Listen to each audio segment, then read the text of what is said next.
Like I said, sit back, relax. Remember, you all are in a splash zone, so these guys can't get you wet. I'll do my utmost best to let you guys know if I do see a splashing behavior coming your way. Obviously, we're not going to ask the killer whales to get you wet, but just please be very mindful of that throughout this presentation this afternoon.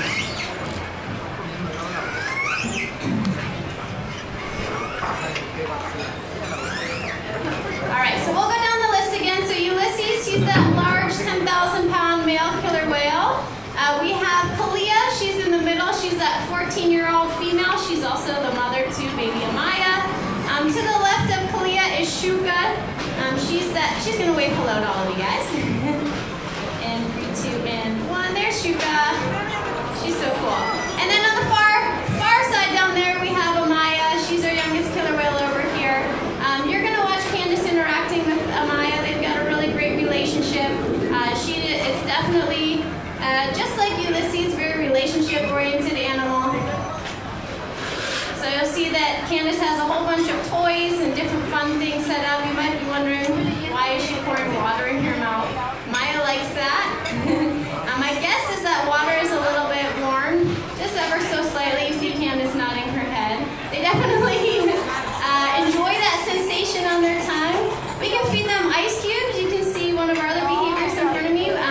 Ulises loves ice cubes. We can freeze all different shapes and sizes in these ice cubes and so forth. We also have snow and toys, all sorts of different fun things. And that's a really cool part about our job here is that building these relationships with these animals and understanding that each and every one of these animals are very different and unique in their preferences. Just like you or I, they have different likes and different dislikes. Let's see where that alarm is coming from. Thank you. I think it's this gate back here.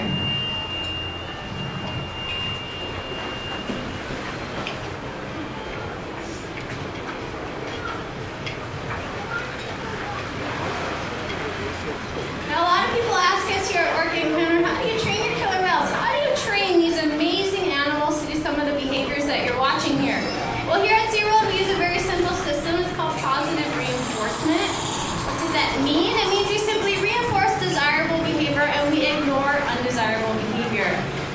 So there's all sorts of different ways that you can shape and modify behavior. Some of you guys might be familiar with that if you have pets at home, or children for that matter. A lot of pediatricians these days talk a lot about positive reinforcement, and we learned here at Seaworld through the years. Hey, how's it going? There's your chef, you guys. There he is. Very nice. Positive reinforcement, you guys, is such an incredible way to shape and modify behavior. So through this training, philosophy and techniques that we're applying with our killer whales, we're able to obtain so many different things with our animals. So for example, we can ask our killer whales to roll over. They can present their tail flukes to us. Now on either side of their tail, they have 2 very prominent veins. And we can take a blood sample from our killer whales from that tail fluke. So through this positive reinforcement and building these trusting relationships, we're able to take blood samples from our killer whales. So not only that, you guys, we can take urine samples, fecal samples, and so forth.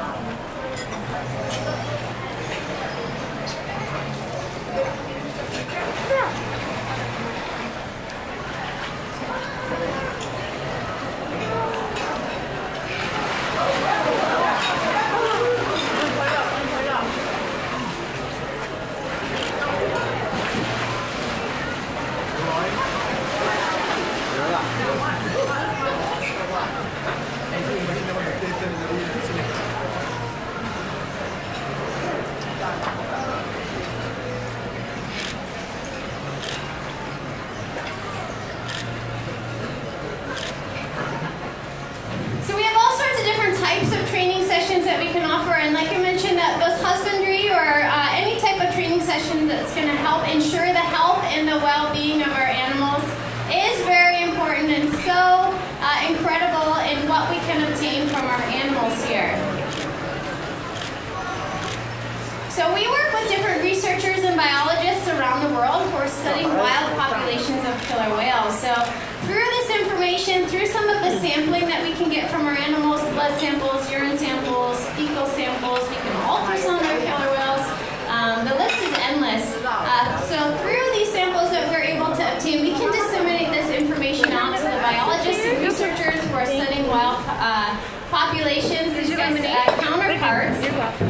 And they can look at what's happening with the healthy population of killer whales versus the populations that they're studying out in the wild. So it's just really incredible through the philosophy and training techniques that we're able to apply over here in helping their wild counterparts. So all these animals are put to work through conservation.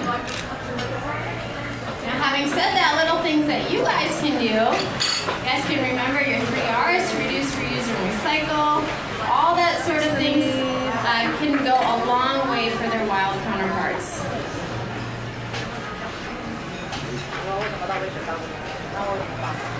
A lot of people here ask us, what do you feed your killer whales? Well, they eat a variety of different species in their diet.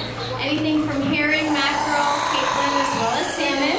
Not only in the age and size, oh, there's the salmon right there. Depending on the age and size of our killer whales, it's going to depend on how much caloric nutrition they need per day. Ulises, for example, the very large male on the far side over here, he can eat upwards to about 180 pounds of fish each and every day. It's all restaurant quality, comes shipped in from different fisheries around the world. I might add that we work with sustainable populations, or fish that are thriving out in the wild. Comes shipped into our facility here. We have an entire animal care team that's devoted and dedicated to making sure that each and every one of our animals are getting the best possible fish. So they're here very early in the morning, and we are also here very early in the morning, preparing each and every one of the killer whales' diets. I'll bring the recipe right now.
这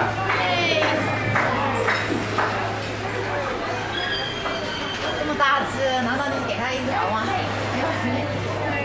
不够它塞鼻孔好不好？肯定这样子会有的。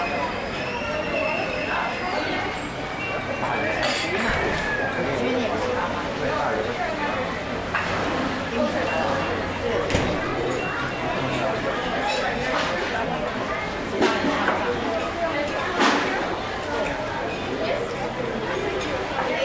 被我拿了棒子走，我包。那跑在我前面那个啊，就拿这个炸鸡拿了半天，我等得不耐烦了之后，我就绕过他走了，走到前面，因为我都不吃那些东西啊。但是我知道他在等这个空心粉嘛。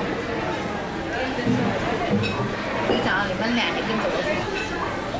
那我还不走，看你走了3个人。因为我不吃那个什么沙拉嘛，那女的拿的好慢啊！